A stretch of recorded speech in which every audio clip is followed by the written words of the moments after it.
Let me just say to you that stocks tend to rise 3 out of 4 time periods. So if you spend more of your time looking for when stocks are going to fall than you do for when stocks are going to rise, you're betting on the wrong side of the odds.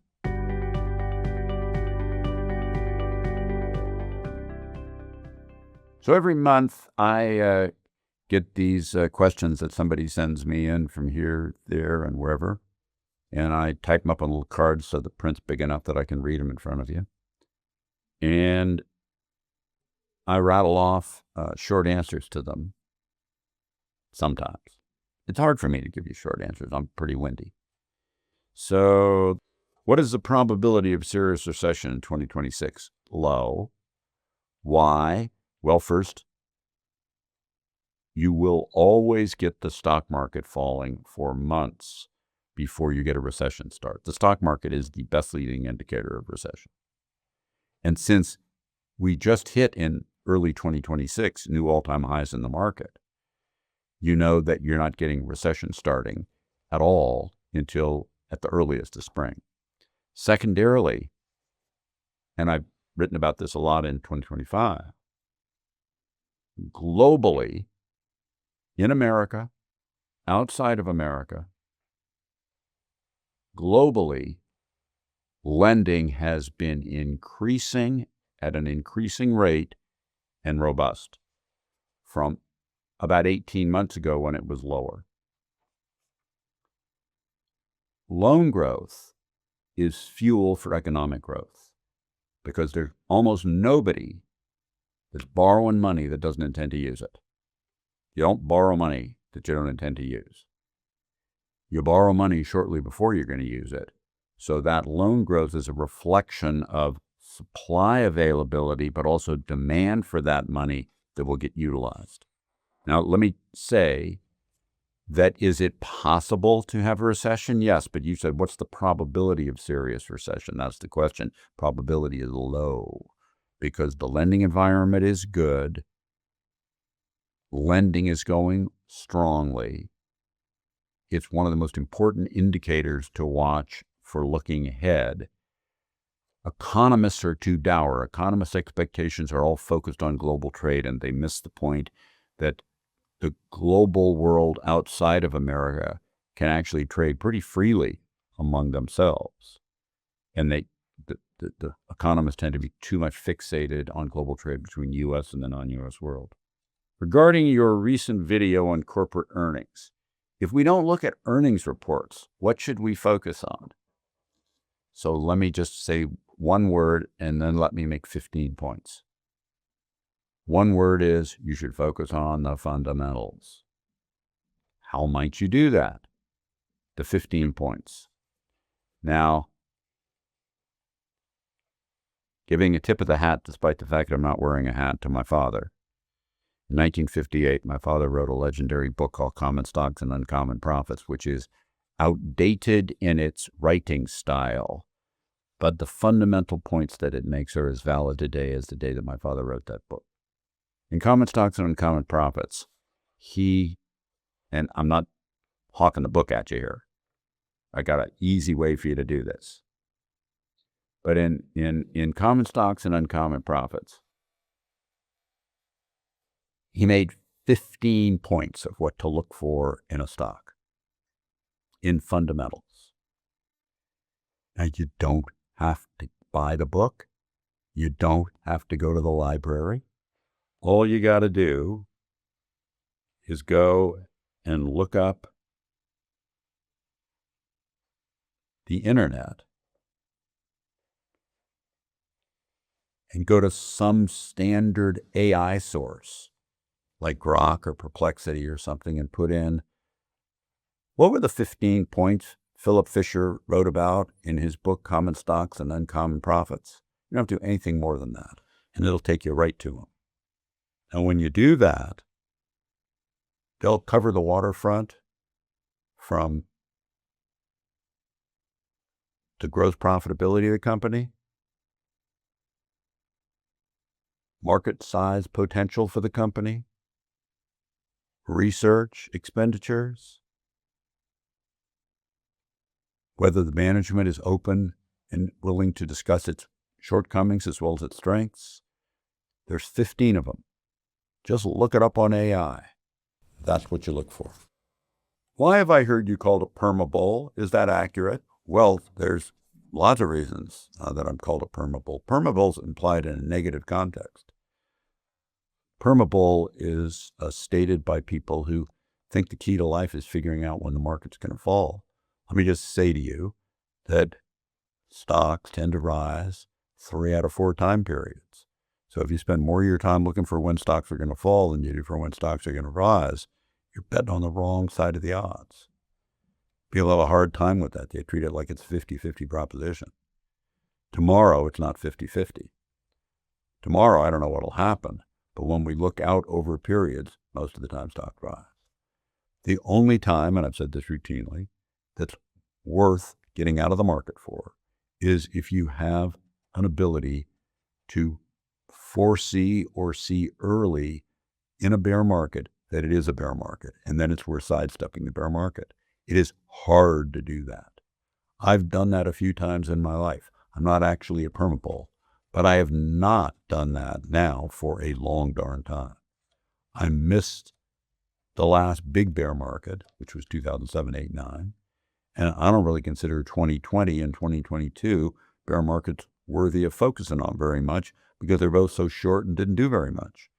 22 didn't have a recession with it, and it wasn't very long. And 2020's bear market associated with the outbreak of COVID was exceptionally short. So is it accurate that I'm a permabull? Not really, but mostly I'm biased.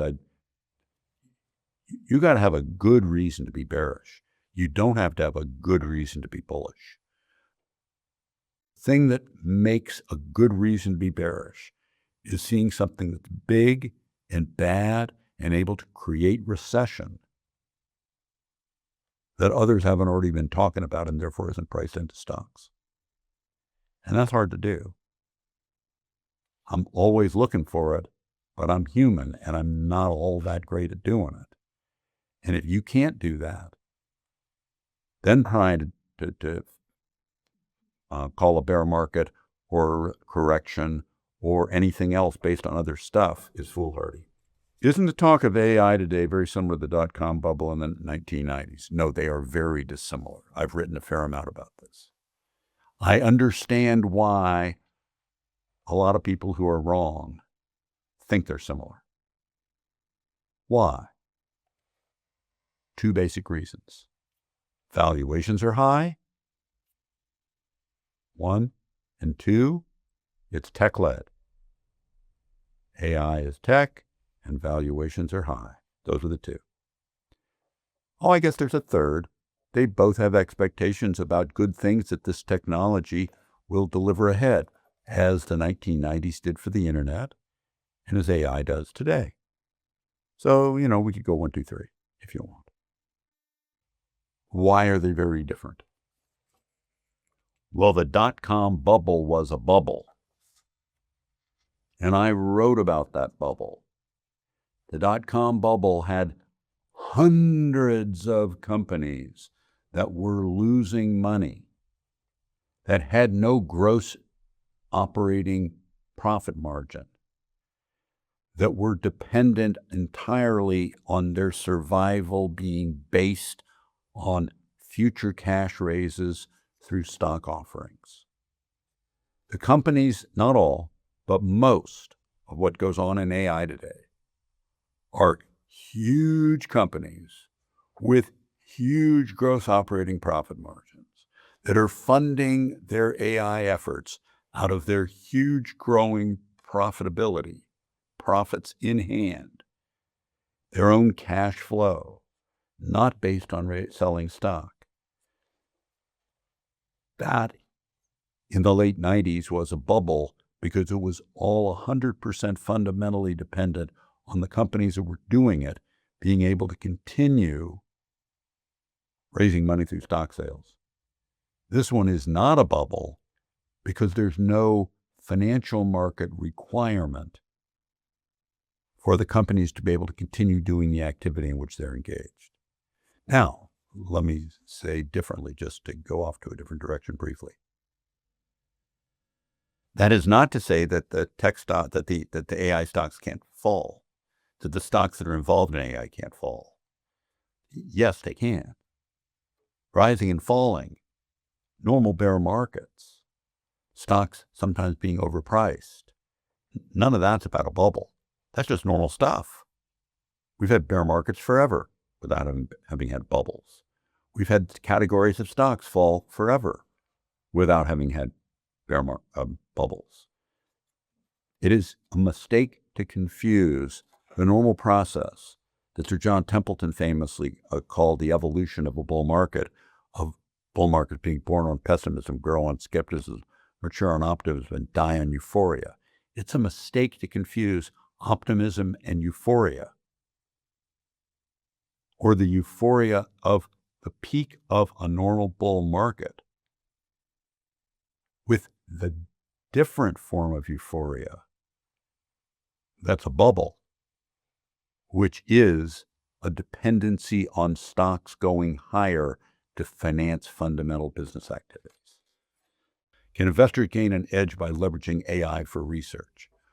Well, it depends how you want to view that. If you say, can you do better by doing research via AI, standard AI sources, asking questions and getting answers, than by going and doing it otherwise? The answer is absolutely yes, if you're looking for what would be the consensus answer you would get if you went into a kind of a library and studied it for a long time instead of using AI to come to the same conclusion.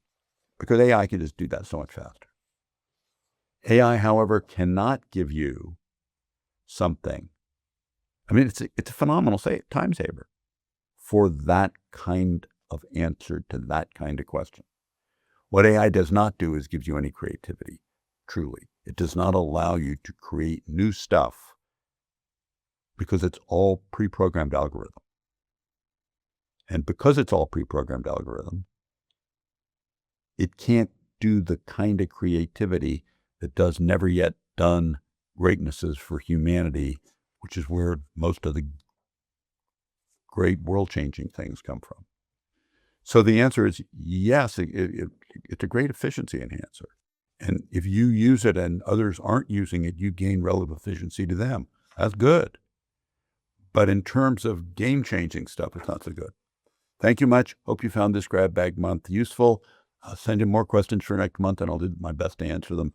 Although even though I'm supposed to answer them quickly, I never seem to be able to.